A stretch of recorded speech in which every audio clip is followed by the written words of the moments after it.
I was stationed at a remote outpost deep in the mountains of Afghanistan. Our mission was straightforward: monitor the area, report any insurgent activity, and maintain the security perimeter. The outpost, a crumbling fortress from an era long past, was nestled in a desolate valley, cut off from the outside world. The locals called it the cursed place, but we, hardened soldiers, paid little heed to their superstitions. It was a bitterly cold night when I experienced something that would make even the bravest soldier tremble. The moon hung low in the sky, casting long shadows over the rugged landscape. The wind howled through the cracks in the walls, creating an eerie symphony that seemed to echo with the whispers of ancient spirits.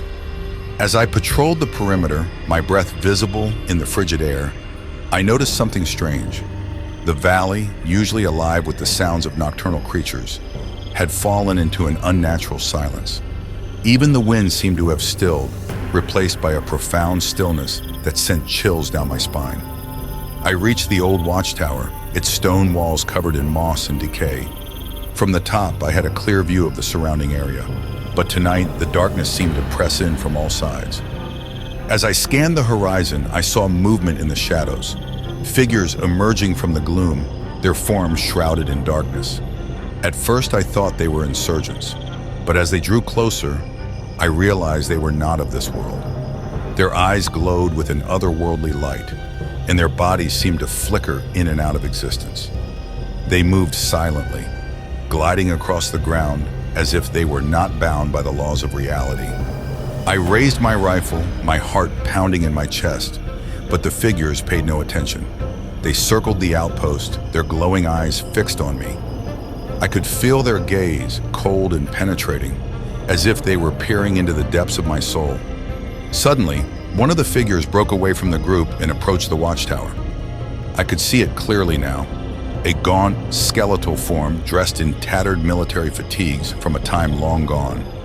Its face was a ghastly mask of decay, and its eyes burned with an unholy fire. It stopped at the base of the tower and looked up at me, its gaze filled with a malevolent intelligence. "Leave this place," it whispered, its voice a raspy echo that seemed to come from the depths of the earth. "You do not belong here." I froze, unable to move or speak. The figure's eyes bored into me, and I felt a wave of icy dread wash over me. Then, as quickly as it had appeared, it turned and glided back into the shadows, disappearing into the night. The other figures followed, melting into the darkness until they were gone. The silence returned, broken only by the distant howl of the wind. I stood there, shaken and breathless, trying to make sense of what I had just witnessed. When I reported the encounter to my commanding officer, he dismissed it as a hallucination, a product of fatigue and the harsh conditions. But I knew what I had seen was real. The outpost was haunted, cursed by the spirits of those who had perished there long ago.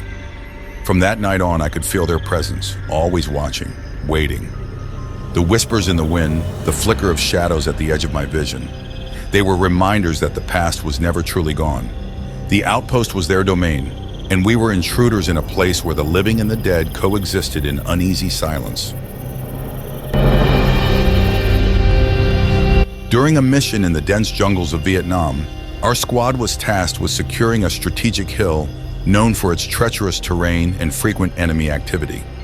The hill, shrouded in mist and legend, was infamous among the troops. It was said that a platoon had vanished there without a trace, their spirits lingering in the shadows, seeking revenge. Our approach was grueling, the thick foliage and oppressive heat sapping our strength. As we climbed higher, the jungle seemed to close in around us, the trees towering like silent sentinels. The air was heavy with the scent of decay, and an eerie stillness pervaded the landscape. We reached the base of the hill as the sun dipped below the horizon, casting the jungle in a twilight gloom. We set up camp, but an uneasy feeling settled over us. The jungle was too quiet, the usual sounds of wildlife conspicuously absent. As darkness fell, we took turns standing watch. It was during my shift in the dead of night that I first noticed them. At the edge of our camp, barely visible through the thick mist, were the faint outlines of soldiers. They stood motionless, their forms blending with the shadows. I called out to them, but they remained silent. I raised my rifle, the hairs on the back of my neck standing on end. As I took a step closer, the figures began to move, gliding through the mist with an unnatural fluidity. Their faces were obscured, but I could see the glint of hollow eyes staring back at me. I alerted the rest of the squad, and we formed a defensive line, our weapons trained on the spectral figures. But as they approached, we realized these were not enemies. They were the lost platoon, their bodies translucent and their expressions vacant, as if they were trapped in a never-ending nightmare. One of them, a young soldier with a bullet hole in his helmet, stepped forward. "Help us," he whispered, his voice a haunting echo that sent chills down my spine. We cannot find peace. The mist thickened around us and the temperature plummeted. The ghosts reached out, their hands passing through our bodies like icy tendrils. I felt a wave of despair wash over me, as if their suffering had become my own. We retreated, stumbling back towards our camp, but the spirits followed, their anguished cries filling the night. It was as if the jungle itself had come alive, the trees closing in and the ground shifting beneath our feet. Just as we thought we were lost, the first light of dawn broke through the mist, dispelling the phantoms and lifting the oppressive gloom.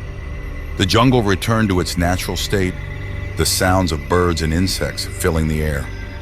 We never spoke of that night again, but the memory lingered.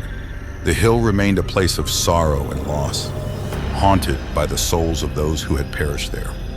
And as we moved on to our next mission, we carried with us the weight of their suffering, a reminder of the thin line between life and death.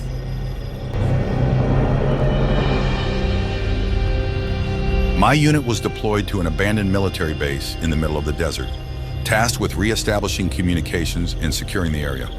The base had been deserted for years, left to rot under the relentless sun. But it wasn't the heat or isolation that unnerved us. It was the bunker beneath the main compound, a place rumored to be the site of unspeakable horrors. The entrance to the bunker was hidden under a thick layer of sand and debris. As we cleared the way and descended into the darkness, a sense of dread settled over us. The air grew stale and cold, and the flickering lights cast eerie shadows on the walls. The bunker was a labyrinth of narrow corridors and rusted metal doors, each leading to rooms filled with decaying equipment and forgotten memories. As we explored deeper, the whispers began, soft, indistinct voices that seemed to come from everywhere and nowhere. At first we thought it was the wind, but the voices grew louder, forming coherent words and phrases. They spoke of pain and suffering, of experiments gone wrong and lives destroyed. It was as if the walls themselves were alive with the tortured souls of the past. In one of the rooms, we found old documents detailing classified experiments on soldiers, attempts to create superhuman warriors that had ended in madness and death. The men who had been subjected to these trials had died in agony, their spirits trapped in the cold, unforgiving walls of the bunker. As we read the files, the temperature dropped sharply, and a sense of malevolence filled the air. The whispers turned into anguished screams, and the walls seemed to close in around us. We felt an overwhelming urge to flee, but the bunker was a maze, and every turn led us deeper into its haunted depths. In the dim light of our flashlights, we saw them, shadowy figures, their faces twisted in torment, reaching out from the walls. They moved towards us with jerky, unnatural motions, their mouths open in silent screams. We ran, our footsteps echoing through the narrow halls, but the spirits pursued us, their whispers growing louder and more desperate. It was as if they were trying to drag us into their world, to share their eternal suffering. We finally found the exit, bursting out into the blinding sunlight. The whispers ceased, and the oppressive weight lifted from our shoulders. We collapsed on the sand, gasping for breath, the memory of those hollow eyes and tortured faces etched into our minds. The bunker was sealed off, declared too dangerous to explore further. But the whispers remained, a haunting reminder of the horrors that had taken place there. And as we left the base, we couldn't shake the feeling that the spirits were still watching, waiting for the next unfortunate souls to stumble into their eternal prison.